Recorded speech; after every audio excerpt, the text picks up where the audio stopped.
Hi, I'm Ryan Davis. And I'm Kiernan Schmidt. And this is Out of Office, a kind of travel podcast. The seat disinfected. Hey, Kiernan. Hello, Ryan. You should be saying hello, Ryan, because we are coming off of our biggest download week ever for the show. I mean, the reason I think that's so funny is because, so we're in, for those listening way in the future, we are in COVID-19 quarantine. This is week like 11 or 12. Right. And we're in protest. Americans are protesting police violence, police brutality against black people. Yep. And George Floyd is recently murdered by Minnesota police. So all this to say that travel is not in the zeitgeist. No. And also Donald Trump is still our president. So if you can save us, come back and please help us. And Ryan and I, because we haven't been able to travel, we're not allowed to travel. There's very few travel options right now. We have been dialing back on the amount of broadcast and chat. We've done, I think this is our fourth quarantine episode, if I recall correctly. Right. Our fourth quarantine episode. But the last episode was about quarantine, but also about social distance hikes near New York City, which is a very niche, massively popular topic. So the question, but when we see that it was mass downloads, it was spread across the catalog. I mean, long tail on these babies. Well, I think that's one of the things people are realizing. If you tune in and this episode bores you to death, hit pause. And just go back to any of the other prior episodes are probably better. Not the Broadway one. Not the Broadway. Skip that one. People don't like that one. Yeah, well, there's no Broadway anyway for the foreseeable future. You know what I think deserve more credit are the Christmas spectaculars. Yeah. The Christmas spectaculars, we work very hard to have a full holiday production. It's like our own little party. Yeah. And we had Dolly Parton last year. Yeah, well, we we listened to it. We talked. That's how it's how we have Rick Steves on shows, Yeah. Well, Ryan, it's funny you mentioned Rick Steves. So for regular listeners, you'll know we have an ongoing quest to get Rick Steves on the program. It's going well. I'm a great fan. I own a vast amount of his travel guide catalog. I've developed a close personal relationship with the people behind PR@ricksteves.com. who have found very creative ways to tell me that he is far too busy and important to come on this podcast. This podcast where we've had, the travel editor of the New York Times on. It's interesting that she's not too big for this little podcast, but Rick Steves is. And as we hit quarantine, this is where Ryan and I thought, okay, he's definitely coming on. Turns out his PR people said, no, he's as busy as ever. As ever. And one thing it turns out that he's busy on is that Rick Steves, much like Barack Obama did, recorded and posted to YouTube a commencement speech for all the graduates of 2020 who are being denied their graduations. Oh, nothing Gen Z cares about more, I think, than Rick Steves. Enormously popular with the high Zoomers. Schoolers. Yeah, absolutely. Yeah. So, Ryan, what we're going to do today, it's an experiment. As Rick Steves lovers, as people who are, well, I know I'm the real lover, but you're growing in your enthusiasm. I tolerate Rick Steves. And you are spearheading the quest now, let's not forget. You are. Oh, right. I've been all over it. I know that you've tweeted at him, right? Many times. Yeah. Is that a lie? Have you not done it yet? I haven't tweeted at him directly Ryan, yet, but I've got one drafted. Okay. All right. Let me hear the draft. When this episode comes out, it's going to be my sort of kind of way into the Rick Steves world. Okay. And so we're going to try something new where you and I we're going to listen and we're going to play the Rick Steves commencement speech. And then how like on DVDs there's like a director's commentary, you get to reactions. Mm-hmm. We're going to stop it from time to time and give our thoughts on his messaging. So you've seen the speech many times. I've yet to see it. So I'll be watching it fresh. I've seen it once and then I tried to keep it fresh. Folks, that's not true. I promise you. If you want to follow along with us, we'll put it in the show notes and we're going to let you know. Press play now. We are always driving traffic to Rick Steves' media, and he is not, reciprocal. I will say, though, something I'd like to mention about Mr. Steves is that he is doing a wonderful job by his employees. Did you see recently? I did.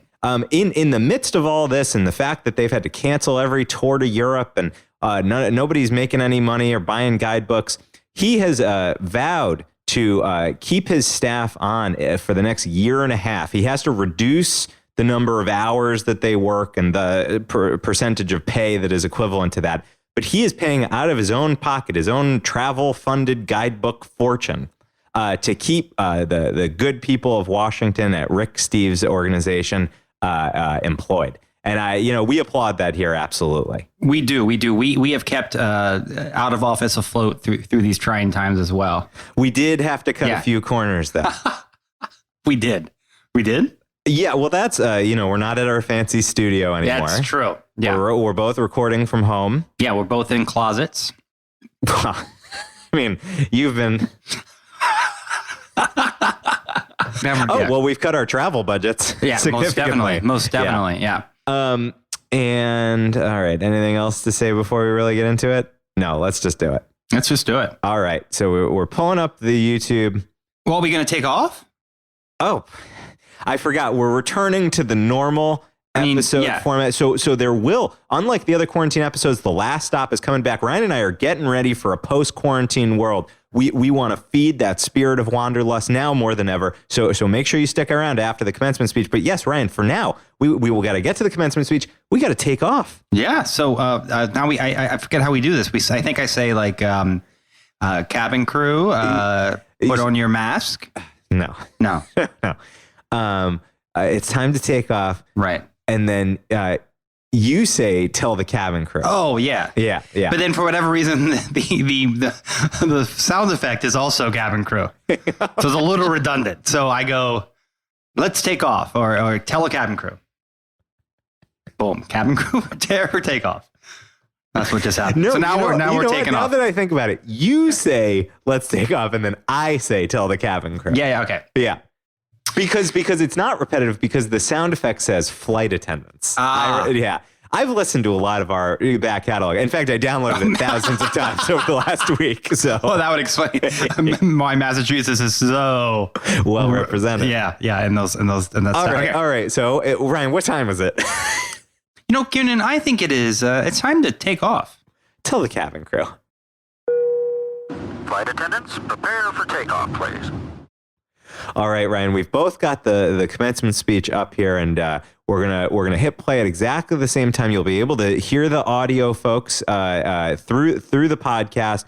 All right, Ryan, are you ready? He has a nice set of hair, Rick Steves.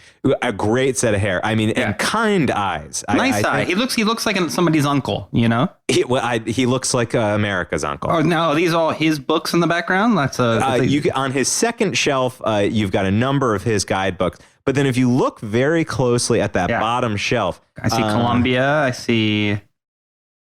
Yeah. Let's see. I see a book about civilizations. I do not see The Power Broker, which I believe is required. Oh, is that what you're judging from Zooming with colleagues? Yeah. Gosh, very hard to make. They look like textbooks down there. This is just a set. Does he even have a home? He hasn't. He's like, where's this place? I will say, I mean, the only books of his own that he's plugging there are Best of Europe, Italy, and then one that's indistinct. You can't make it out, but it's got the trademark orange and green colors. Yeah. All right, so he's on no tie, very typical of Rick Steves. In fact, this is like the most dressed up he gets. He's got a nice gray kind of plaid blazer on, so he's dressed up for the occasion. He looks handsome. He's a handsome man. So, and I like this painting. This as a gondola. What's the situation over here? A gondola? Gondola. Yeah. I don't believe that's a gondola. That looks to be like some sort of, I think almost like Amazon River sort of boat. It looks like maybe from a hollowed out sort of tree trunk. And it's filled with flowers. It's quite lovely, very evocative. Now, Rick Steves, very famously loves marijuana. I can imagine. Yeah. Oh, Rick Steves is one of the biggest marijuana proponents out there. I had no idea. Oh, yeah, absolutely. Well, Kiernan, I'll reach out. Problem solved. And you can just kind of imagine lighting up a doob, laying back on, you can just see the couch below his left shoulder, and just kind of zoning out, looking at that beautiful flowers escaping into the rainforest. So that's why his eyes are a little red. Absolutely, much like Michael Jordan in that ESPN documentary. Oh, I haven't. I have to watch that. All right, Ryan. So are you ready play? to listen to the pearls of wisdom from the one and only Rick Steves? Let's do it. Ready, set, Play. To the graduates of the class of 2020, and to their parents, family, friends, and faculty, thank you for this opportunity to help celebrate your commencement. Sorry I wasn't able to get a haircut, but this event is a big deal, and I did dress up. This is the first time I've worn a jacket like this in months. My work is in travel. I haven't done many commencement addresses because for the last 30 years, I've generally been in Europe during May and June. But this year is different. In so many ways, it's different, and I'm here at home just like you. That smile. These days, my mantra is... He's very Mr. Rogers. Yes, very Mr. Travel Rogers. plans, but it can't stop our travel dreams. And for you, 2020 graduates, it can be the same. This crisis may upend some of your plans, but it can't stop your dreams. It may seem strange for a travel... Let's stop it right there. During a Okay. Yeah, well, yeah. Right after Ryan, he says... you are not as familiar with Rick Steves' oeuvre. This may be the first time you're actually looking at the man. Tell me your impressions. You know, I've always imagined like a gruffer, like a Bear Grylls. kind of a Barry kind of man. Yeah. No. Less soft-spoken. He's very soft-spoken. Yeah, let me tell you, I get the major ASMR when I listen to it. I see I that. get the peaceful tingles just going through the brain. And his appeal is that he's like America's dad. That he this is why he convinces Midwesterners to like get their passports for the first time and go to Europe. And it's within reach, and you should get out there and explore because there's a great world out there. And he's the bridge. I see that. Yeah. I think we need to dive back in, but so far I'm impressed. I'm inspired. You're compelled. I am compelled. 1, 2, 3, go. Normally, my message would be simply to travel, to get out, to experience firsthand the people and the cultures of our world. And I still believe that's great advice, even if those travel adventures may have to wait a little while. Let me share a few stories from spending a third of my adult life living out of a suitcase overseas.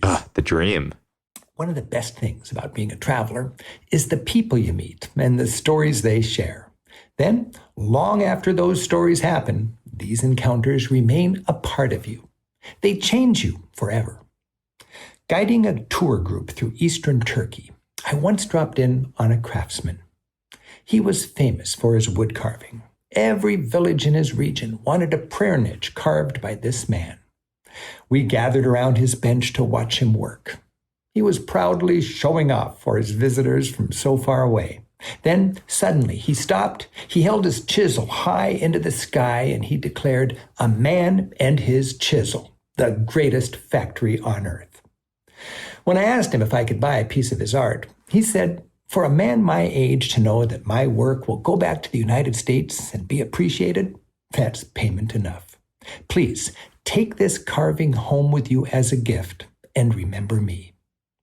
I did. And decades later, I still cherish that memory and how, in his world, he defined his own success.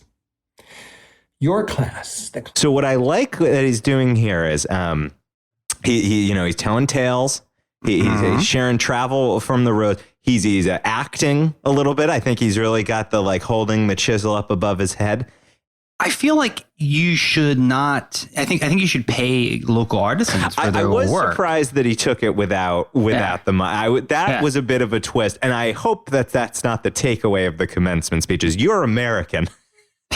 Go and take free things. Absolutely. Isn't me taking your work to America payment enough? I'm going to start saying that to people. And you know what this makes me think is it makes me think that Rick Steves would really like Souvenirs 101, famous episode Souvenirs 101, how to choose a great souvenir. Ryan, you probably remember there are 3 P's that we subscribe to. Price. Price, absolutely. And for Rick Steves, it was free. Yeah. Portability. Portability, exactly right. And the third is prestige? No, it's like... You always think it's prestige. It's something, and once you tell me, it makes total sense. It's, I don't know. Potency. Oh, for Rick Steves, potency might mean another thing. Very good. All right. Yeah. Back to Rick. 1, 2, 3. The class of 2020 represents countless success stories just waiting to happen. Potential heroes in a needy world. Chisels glistening in the sky. And starting right after your graduation, it's on. But in the interest of being a little realistic, let's talk about some of the challenges that await. As graduates eager to get traction, you'll likely be determined to improve things wherever you wind up. But be prepared. Institutions are threatened. Boy Scout motto, be prepared. The status quo, even though very often that's exactly what they need the most.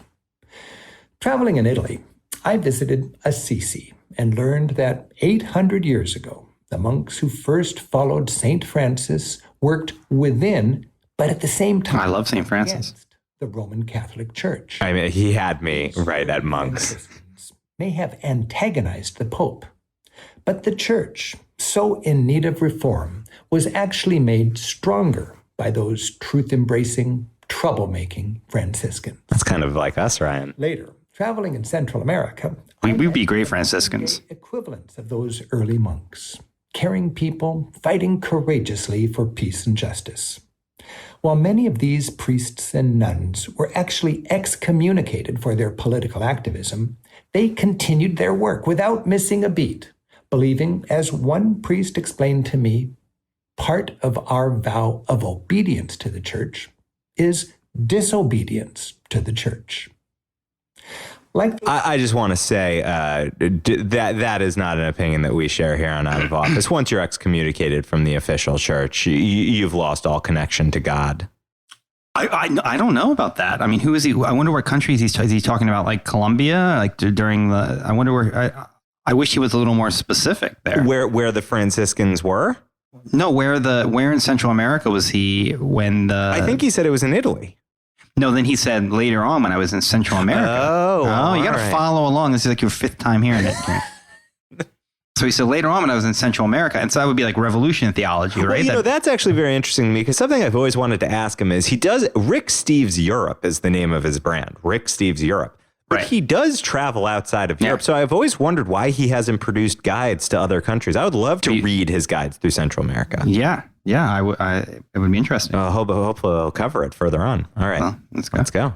those first Franciscans in Italy, and like those modern-day Jesuits in Central America, it's your challenge. And He's comparing Franciscans and Jesuits. That's speak well, boldly against Catholic high schoolers aren't going to like that. within our society for the good of our society.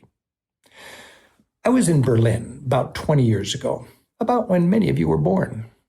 After a tumultuous century of war and division, the Cold War was over, and East Germany and West Germany were now reunited as one country, Germany. Is he talking about Germany in 2000?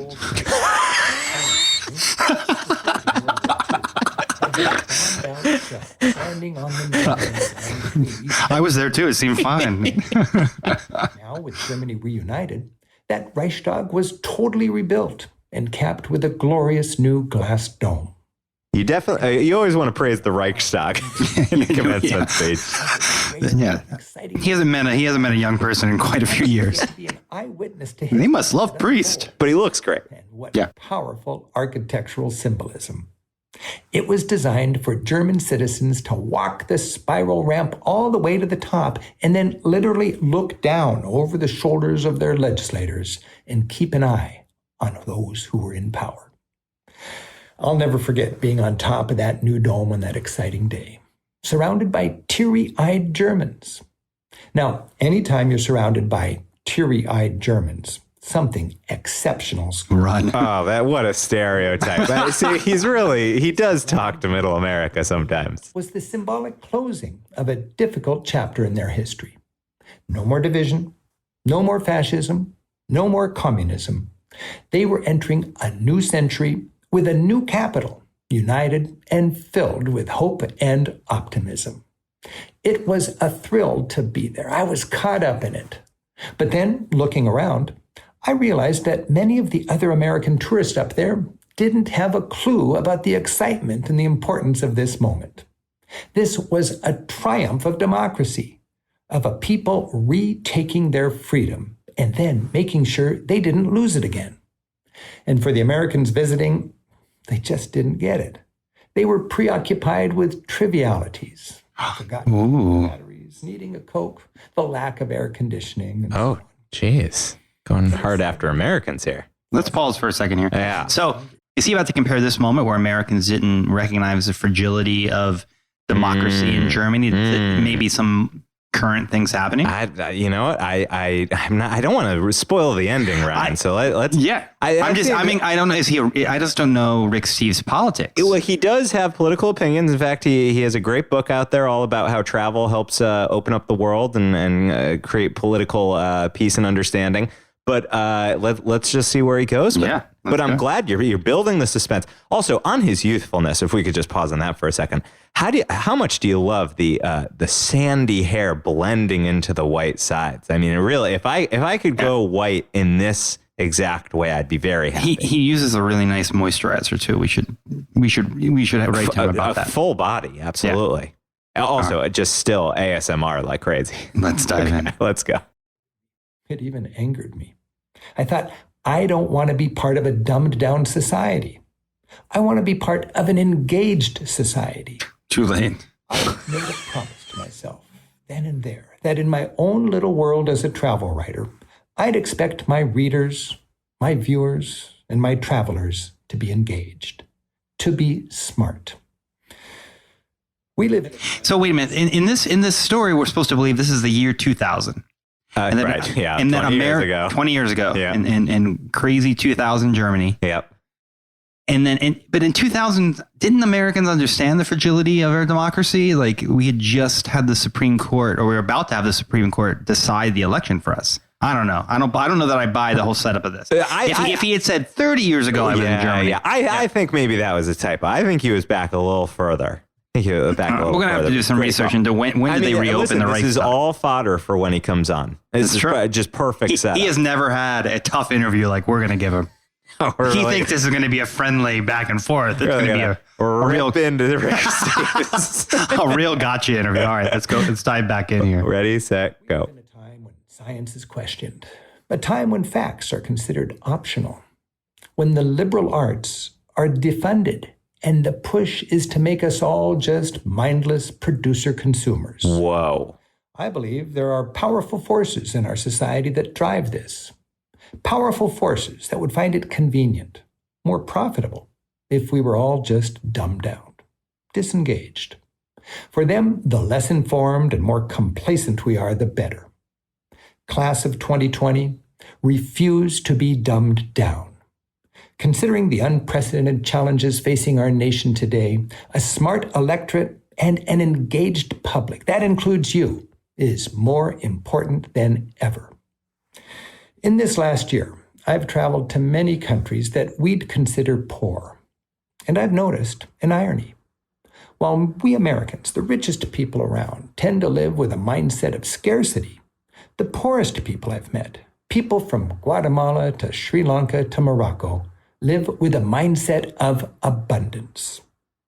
These are the people who give me the warmest and most generous welcome. In Guatemala, where people work all day for $5, chicken and Coke are luxuries deserved or reserved for special occasions. Imagine chicken and Coke. Yet Guatemalans celebrate life. They live it with a mindset of abundance. South of the border, it's mi casa, su casa. My house is your house, and my memories of Guatemala are filled with chicken and Coke. I know many of us face difficult times, times we could have scarcely imagined just a few months ago. And we've all suffered and sacrificed in some way. The challenge is to face these difficulties not with a mindset of scarcity, but with a mindset of abundance. All right, let's pause it there. Mindset of abundance. What do you think, Ryan? I am sympathetic to the idea. Certainly Americans have expectations of, I'm trying to think about it, the best way to word this. There's something a little bit weird about, look how these simple people, how that makes me it's a little kind of a dated view, I think. Yeah. But it is a nice idea to approach your life thinking, in the spirit of abundance versus the spirit of scarcity, and recognize what you have. Well, plus, clearly why he feels drawn to Franciscans. They love living without, they walk around in their sandals. And also, I can see why he felt compelled not to give the chisel man any money, because he felt like he was imparting even more joy by more scarcity. You poured tens of hours, weeks into this piece of art, and now I'm making it even more scarce by taking it back to my American home. I have experienced tremendous generosity in my travels as well, though. I think we all have experienced people who are just nice beyond their means. Absolutely. Yeah. I would recommend more than anything that people go back and listen to Bhutan, the Bhutan episode. Exactly. One of our most popular, and there's a good reason why. And I think you'll find a little bit about that in there, Ryan. I will have to give it a listen. Okay. Just to try to download it 200, 300 more times. Ready and go. Fixate on what you don't have. Count your blessings. America is a wonderful country. I'm proud to be an American, and I'd live nowhere else. But that same prosperity... I was surprised by I'd live nowhere else, honestly. I'd like to press on that. Unfortunate side effect. Ethnocentrism. That's thinking the world is a pyramid with us on top and everyone else trying to figure it out. Americans are disinclined to look beyond our borders. But if you want to help make our world a better... I think ethnocentrism is more like the world is a circle and we're in the middle, in the center, versus a pyramid. If it was like ethno, I don't know, the pyramid metaphor works for me. Interesting. Proud of. But that doesn't mean that the other 96% is second rate. All of us have a choice of how to see our country, with a feel-good ethnocentrism or with a more honest and broader worldview. Travel has... Look, we might be 4% of the planet, but we are 25% of the COVID deaths. So, that's something. We're right at the top of that pyramid. Actually, we're the base of the pyramid. Yeah. Challenge America to do better. Some people may call it America bashing. But I'd say having high standards for our country is America loving. Now, Ryan, you make the judgment here. Is this America bashing or is this America loving? I think he's being very nice to America. And I think that his heart is in the right place where he is trying to be the bridge. And this is really what Rick Steve stands for, especially in these later years in his career. He's taken his platform as a travel guide and he's trying to educate those who haven't had the experiences he had to think more broadly. And he's suggesting that that's at the heart of the American character. Yeah, I think this is interesting, Kiernan, that this was recorded before the protest, the George Floyd protest began. That's true, yes. So as pointed as this is, and I imagine it might have even been a more pointed speech if he had written it a week later even. Yeah, that's interesting. We should suggest a follow-up. Yeah, I think he needs another commencement. What? Seems like he needs a platform that people are already downloading at record numbers to come on and deliver that message, and maybe even have a dialogue or a trialogue with some good podcasters. I agree totally. Ready, set, go. Can love America in this same way. Your passion for truth and justice can strengthen the fabric of our democracy. The power your education provides can contribute to our nation's security. Your commitment to freedom can be an inspiring example of good citizenship. And the values you embrace by how you live, how you consume, and how you vote can help shape the values of our society as a whole. One more travel tale. In the middle of Copenhagen, you'll find an unlikely hippie community. It's called Christiania. Surrounded by all that Danish perfection and orderliness is a funky enclave of squatters and rebels. Do you know this? I've been there many times. So. Oh, wow. It's an awesome park. Despite attempts by developers and the city government to shut it down. Open air drug market too, which you much appreciate. That's why he's smiling so wide. Yeah.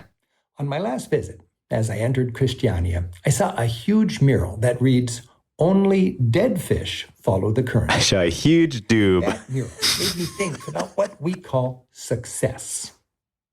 You've invested many years of hard work in your education in order to be successful. Maybe now is a good time to pause and to think about what success really means.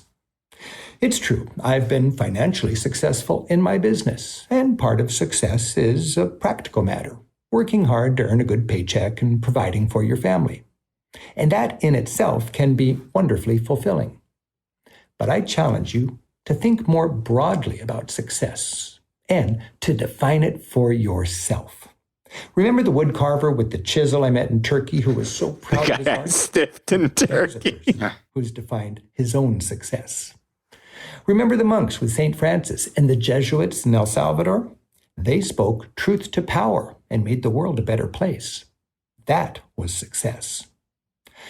You can embrace life with a determination to be engaged rather than dumbed down, to live life with a mindset of abundance rather than scarcity, and to make choices that benefit society as a whole rather than just you as an individual. These are all stories of success. As I speak to you today, I hope for your success. I hope that you'll be like those who've inspired me in my travels, that you'll be authentic, that you'll have the courage to speak truth to power, that you'll embrace life with both abandon and with a mindset of abundance. And if you do this, you will change the world. This crisis is a wake-up call, and it can teach us a lot. There's more to life than material productivity. We need our neighbors, and our neighbors need us. Our world is fragile and interconnected, and the future is in your hands. Yes, you, the class of 2020. In an American society where so many are selling their souls to conform, you can be a dead fish. Or you can swim freely, even against the current. Now, it's your turn.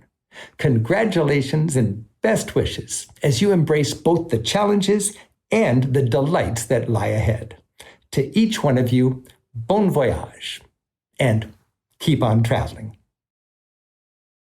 I love the frozen smile. Very sweet. You know, what is it about fish and water and commencement addresses? Because and one of my favorite commencement addresses ever, David Foster Wallace. Of course. Yeah. This is water. Sure. The entire speech is set up as a metaphor where two fish are swimming beside each other, and the one fish says to the other, "Boy, the water's cold today." And when the fish goes, "What's water?"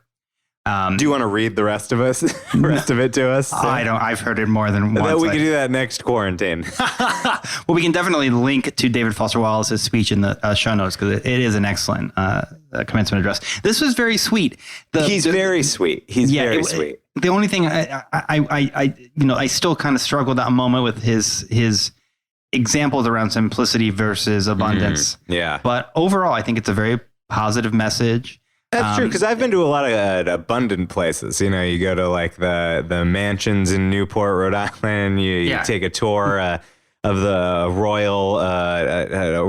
royal castle when you're visiting England. Seems like people are very happy there too. Yeah. I think that I do think that people can be happy there as well. But I do understand the point he was making. What do you think he was going for with his bookshelves weren't full? Do you think he was trying to signal, the more travels to come? More travels to come. Interesting, because I was thinking it was. I can't very well tell people like don't seek abundance.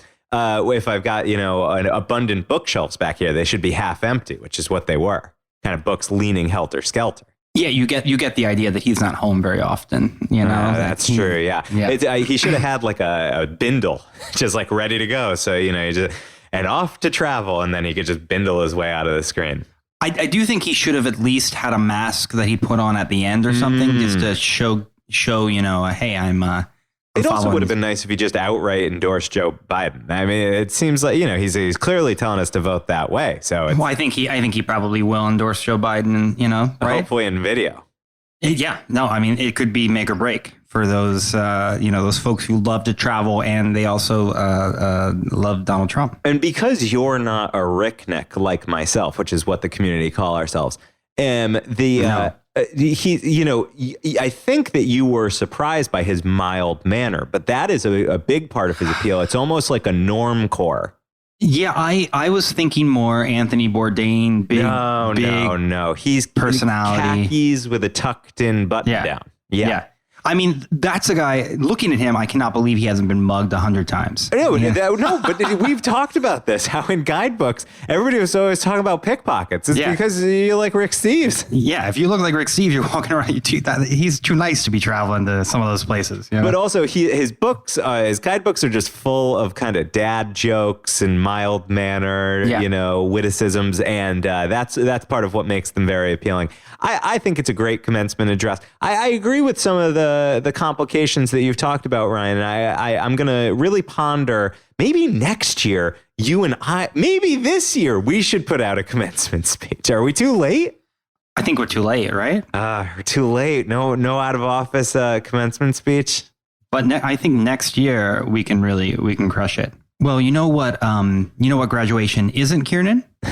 It isn't your last stop.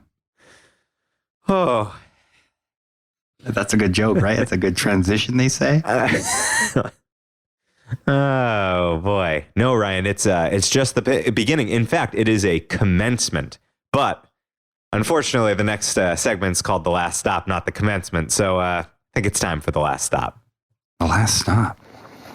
Ladies and gentlemen, this is the last stop on this train. Everyone, please leave the train.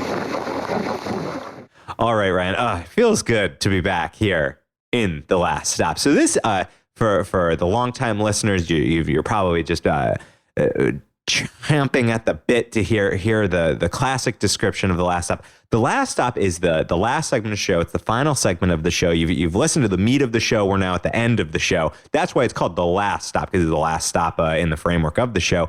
And it's where Ryan and I each share one thing. And usually in the last week, because we put out on a weekly basis, but given that we've been in quarantine, it could be one thing from the last few months.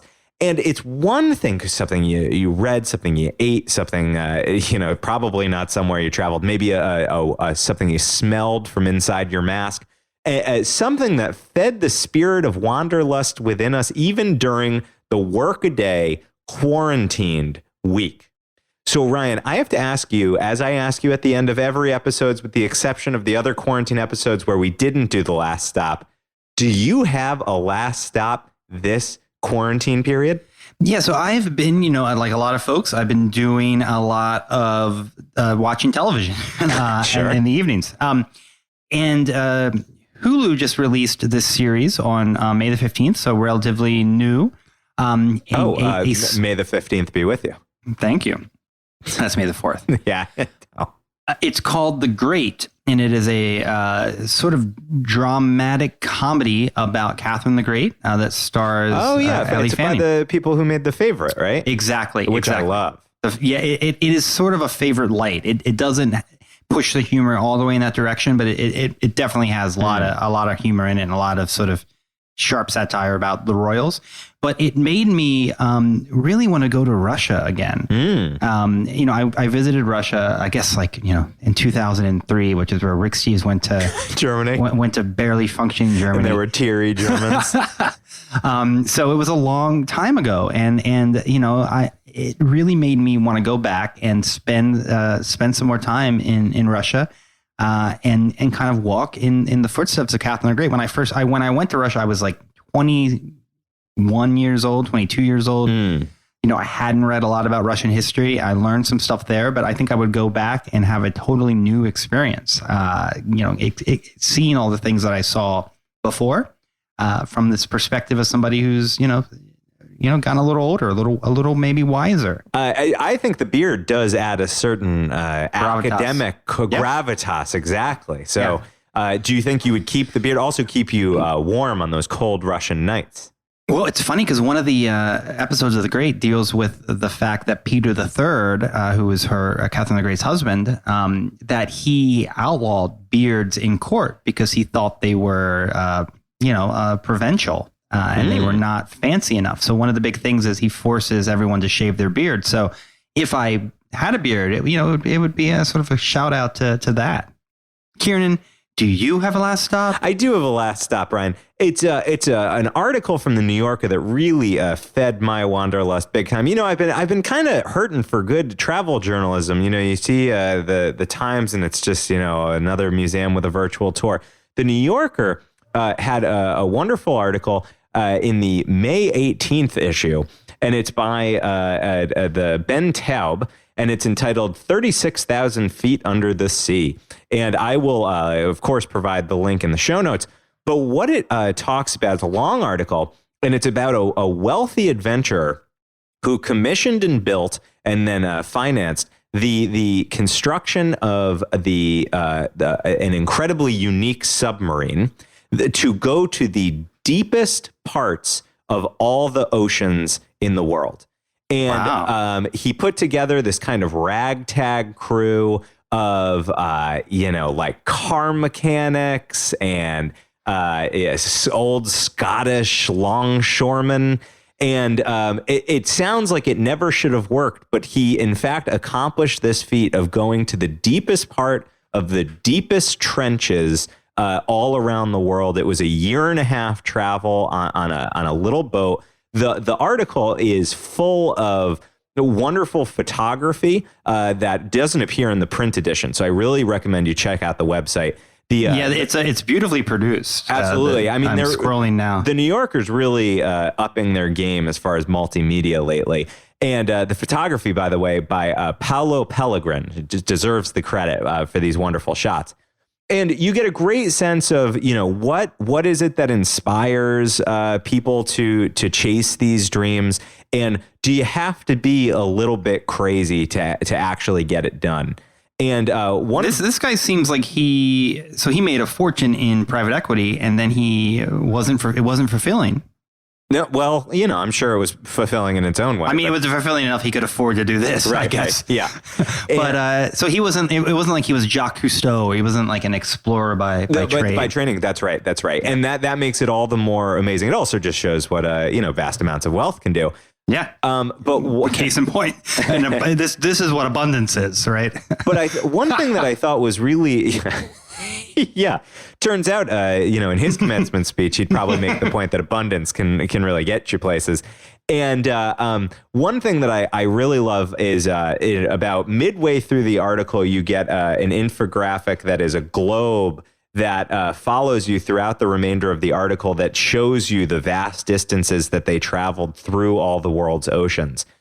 And one little detail that really fed my spirit of wanderlust, and I have to think that this was one of the driving factors for Victor Vescovo, was as it turns out, the ocean floors are hardly mapped, and he had to buy the first of its kind radar mapping technology for this little ship in order to locate the deepest parts of the ocean. So he didn't even exactly know where he was going, and he has given science a huge new set of data to dive into to remap what the ocean floor looks like. So that point that we sometimes hear, that more people have been to the moon than have been to the bottom of the ocean. Well, it's true because one person has been to the bottom of every part of the major oceans of the world, Victor Vescovo, and you can really experience the highs, the lows, and very lows, extreme lows. Oh man, if I made that joke, you would tear me to pieces. You can really dive into the depths with this wonderful article by Ben Taub, and you've got the time. You're quarantined. It's time for you to read some New Yorker. Yeah, well, that's an excellent last stop. Thank you very much.